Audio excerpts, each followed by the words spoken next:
Hello and welcome to Where the Bush is Burning. I'm your host, Tom Tice, and each week we gather together to have a conversation about Christ. Thank you very much for joining us today. We're going to continue looking into the pre-incarnate appearances of Christ, which is where we started a number of weeks ago. And today we're going to go to the book of Joshua. There we're going to read a brief passage of Scripture, and we're going to talk about this pre-incarnate appearance of Christ. In Joshua chapter 5, in verse 13, it says, "And it came to pass when Joshua was by Jericho, that he lifted his eyes and looked, and behold, a man stood opposite him with his sword drawn in his hand. And Joshua went to him and said to him, Are you for us or for our adversaries? So he said, No, but as commander of the army of the Lord, I have now come. And Joshua fell on his face to the earth and worshipped, and said to him, What does my Lord say to his servant? Then the commander of the Lord's army said to Joshua, Take your sandal off your foot, for the place where you stand is holy. And Joshua did so." So here we have a situation where Christ appears to Joshua, and this is the circumstance.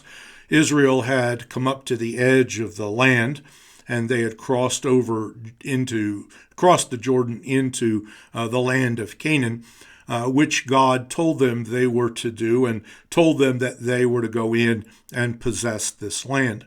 Now, we can think of the logical ramifications of what was involved here, and there has been and is and will be continually much discussion about the orders which God gave, and about the fact that he told Joshua to take the armies to go in and to possess the land, and that they went in, and the first place that they besieged was Jericho. And the account that we find in the book of Joshua tells us about how that happened and what all went on, and goes on to talk about the various other conquests in which Joshua engaged. Joshua was a man of war. He had been the understudy for Moses for many years. He had been engaged in warfare under various circumstances and conditions. And now God put him in charge of the nation of Israel to go in and possess this land. So they crossed over beside Jericho, and as they were there, Joshua preparing to go and besiege Jericho, had this individual appear to him. Now, being naturally in enemy territory as far as he was concerned, he challenged this individual, and this individual was dressed for war. And so as he did, he asked him, Are you on our side or are you against us?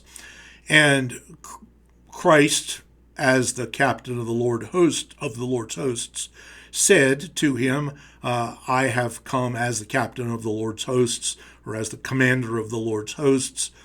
And then he told Joshua to take his shoes from off his feet, because the place whereon he was standing was indeed holy ground. Now this is very, very reminiscent of Exodus chapter 3, which we were talking about just a week ago. And that is that God, in this appearance to him, tells him to do the same thing that he told Moses to do at the burning bush. Now, here is something that we ought to consider probably for ourselves, because I think it indicates to us the manner in which Christ does do things. And while we are not given the task of subduing or conquering a piece of property or a land, that's not the assignment that we have. Yet there are a certain number of things that we should consider with regard to this. First of all, that I think that it's rather evident that God had given to Joshua a large project. The project that he had been given by God was to go in and possess this promised land as this military commander who was to command the armies of Israel, and they were to go in and they were to take this land over. So this was the circumstance that he had been charged with carrying out. That is this invasion of the land. And God told him to do this, and so he did what was necessary, made diligent preparation, got all the people ready for this incursion, and then was there beside Jericho. And at the time when God appeared to him, he was prepared to undertake this large project. Now then, he had to be informed as to who was really in charge.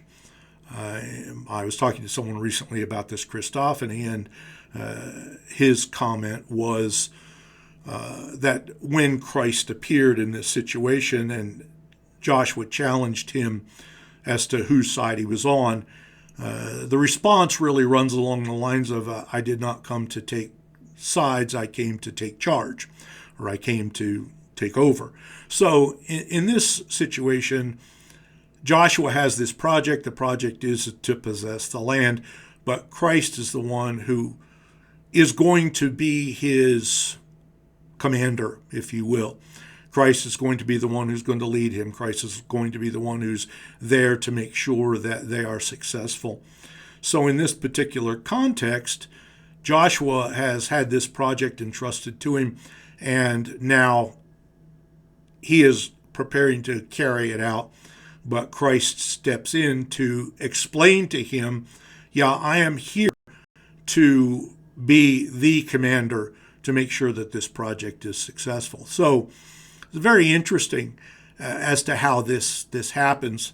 And we know, as I said, from Exodus 3, where Moses was told to take his shoes from off his feet, so Joshua is told to take his shoes from off his feet because the place whereon he stands is holy ground. So he does so.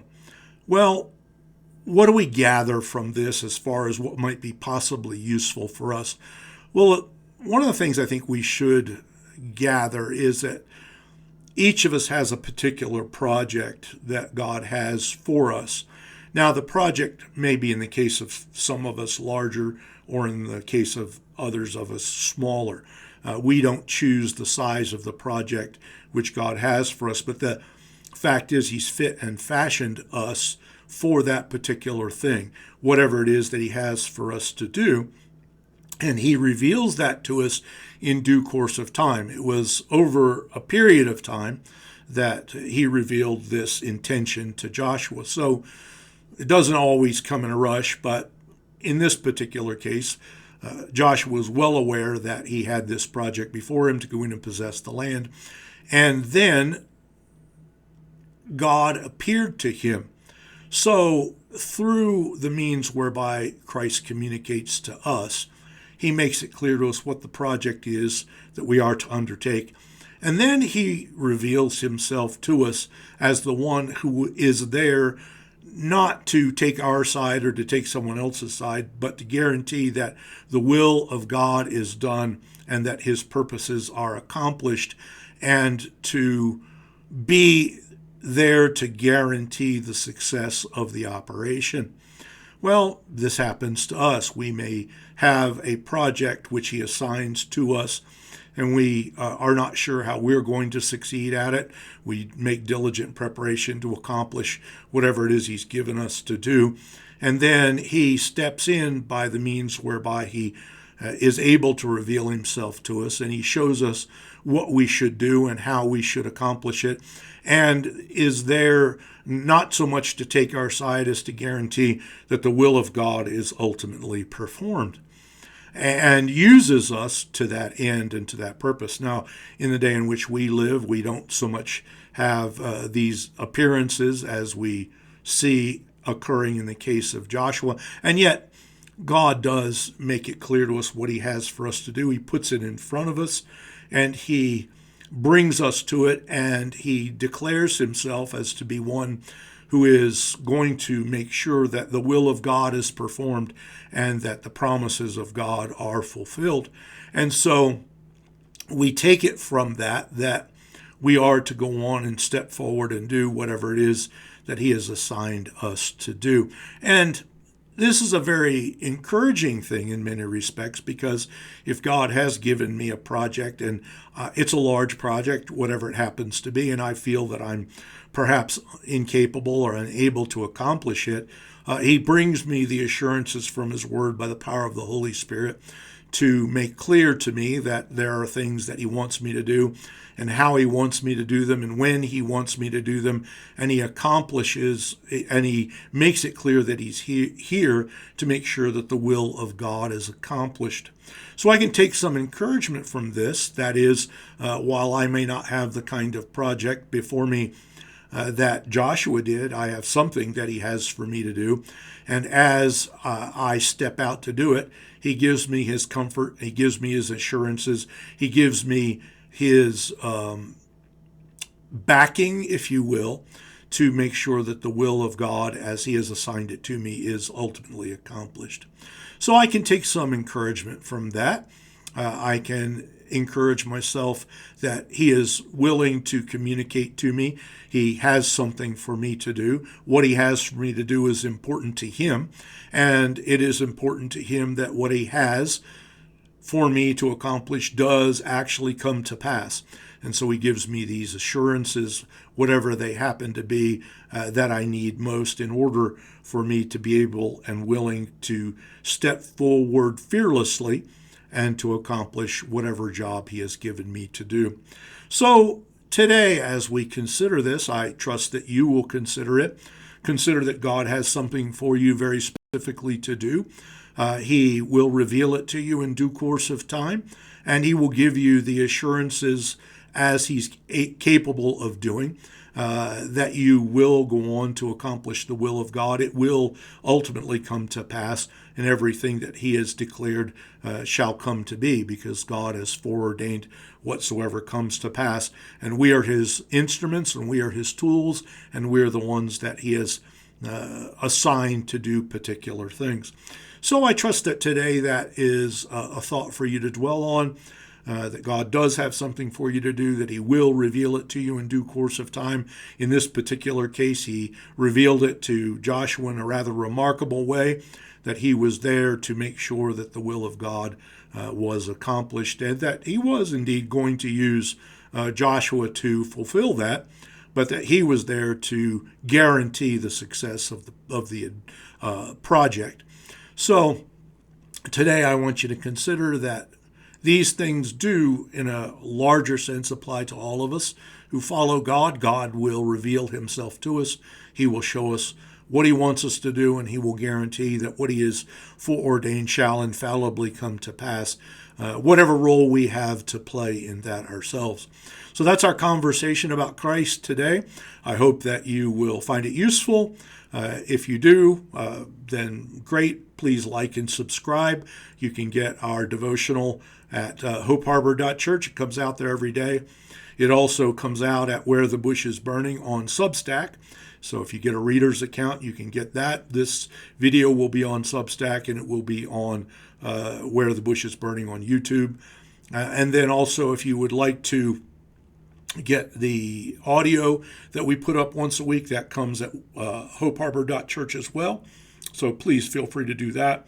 And we would love to hear from you. Thank you for those of you who have been watching, and I trust that the Lord will encourage you as He leads you and guides you in the upcoming week, and sends you forth to do whatever it is He has for you to do, whatever it is He has for you to accomplish, and that He will assure you that He will be with you wherever you go.